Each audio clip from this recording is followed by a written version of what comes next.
What happens when you take the symbol of America itself, push him to the absolute edge, and discredit him by using orchestrated media attacks directed by the top of American government? This is the story of a comic book that changed Captain America forever. A story that destroyed Steve Rogers' belief in his whole country. To understand this story, we first have to look at who Captain America actually was. Created in 1941 by Jack Kirby and Joe Simon for Timely Comics, he was born as a pure wartime propaganda tool, with a simple mission: fight America's obvious black and white enemies. Years later, he was brought back again as a propaganda tool, but now on a larger level, with his own beliefs and thoughts, as a tool to fight communists in the Cold War. But as the space race ended and the world changed, he became just a regular hero fighting villains while working for the government. The stories changed, and so did the sales. They plummeted, and the series was facing cancellation. In a desperate move, Marvel higher-ups gave complete control over the series to a young up-and-coming writer with great ambition called Steve Englehart. He was given simple instructions: make the series sell and arrive on time on the shelves. With absolute creative freedom, Englehart decided to start facing real issues in America currently, like poverty, racism, and political corruption. The year is 1973, and real-world America is in an absolute chaos. President Richard Nixon is drowning in Watergate scandal, a political crisis never before seen in American history.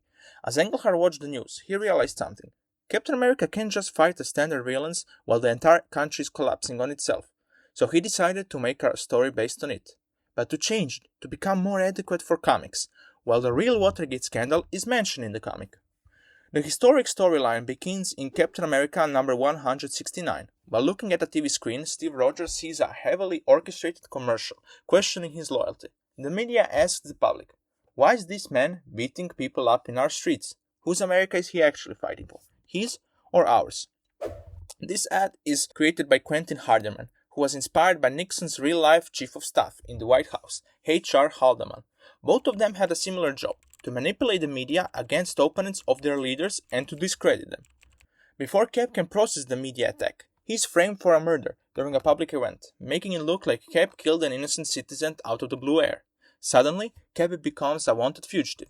He is hunted down by a new government-backed hero called Moonstone and a shadowy corporate group called the Committee to Regain America's Principle, led again by Hardeman. This group was directly inspired by the real-life Committee for the Re-election of the President. You can notice that the acronym of the Committee to Regain America's Principle is actually CRAP, which is probably what Englehart thought of Nixon and his committee. Cap is thrown in jail, but a fake rebel group called the Sanitation Army, led again by Hardeman and working with Moonstone, busts him out, trying to ruin his reputation even further.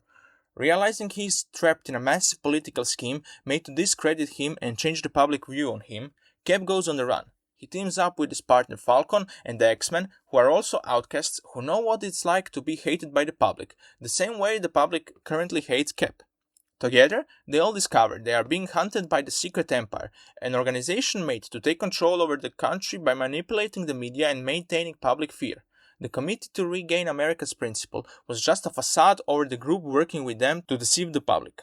The conspiracy reaches absolute boiling point when the Secret Empire releases a massive flying saucer powered by stolen technology, flying it straight to the lawn of White House, and demanding the immediate surrender of the United States or the world would be destroyed.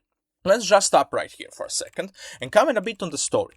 Yes, the story very much reads like an early Bronze Age story written in 1970s, and feels very comic booky and weird, with a lot of small plot lines I didn't talk about. But the core of the story I am talking about is actually very good and compelling. Even in today's comic, a story with the same premise could be a very good.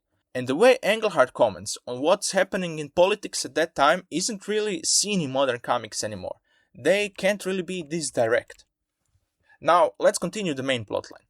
Inside the ship, the heroes successfully shut down the bombs and defeat the Secret Empire lackeys, but the leader, number 1, escapes. Captain America chases him into the heart of American power, the Oval Office. Cap corners the leader and tears off his mask. The comic never names the man under the mask, and he is never shown, but it is heavily implied that the leader of the terrorist organization Secret Empire was the President of the United States.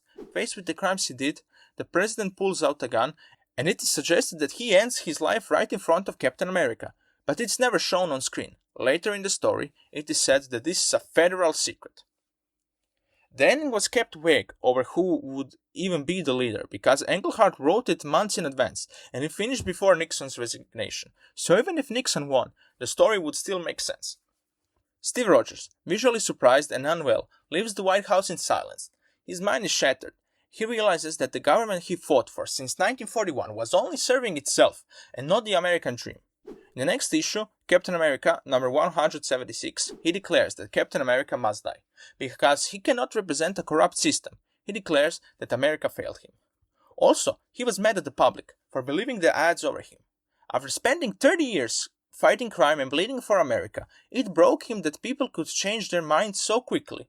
Even though his friends helped him and tried to talk him out of leaving, telling him that the world needs him and that he was born for fighting crime, and Sharon, his girlfriend, who completely trusts that he will make the correct decision and notes that she loves the person under the mask, not the alias he created. It looks like his mind is already set on leaving the mask behind him. For a short time, he completely leaves crime fighting. But as his friends correctly predicted, the man under the mask, Steve Rogers, cannot accept the fact that he isn't fighting crime. So he dons a new suit and a new alias, the Nomad, a man without a home.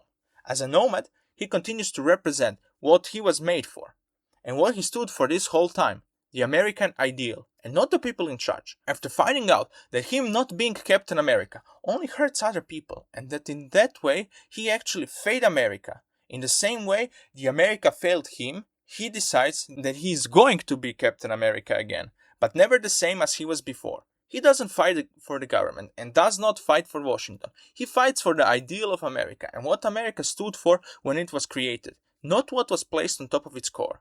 During Steve Englehart's Captain America run, the sales of the series rose, and the series became one of the best-selling Marvel comics at that time. The story itself wasn't that controversial back then, and everybody liked it, even at Marvel, because they were all just thinking about the sales and the numbers. And as long as they were up, Marvel was happy. The public received the story happily as well, because almost everybody at that time was against Nixon and the Watergate scandal. This story set a precedent in Captain America's life and changed him forever, from a superhero made to be American propaganda, to a warrior set on living and believing in American ideal lost over time. If you have enjoyed this video, please like and subscribe, and also leave a comment on what stories do you want me to cover next. And if you want to read the full 1974 Secret Empire storyline, you can get it through my Amazon affiliate link in the description.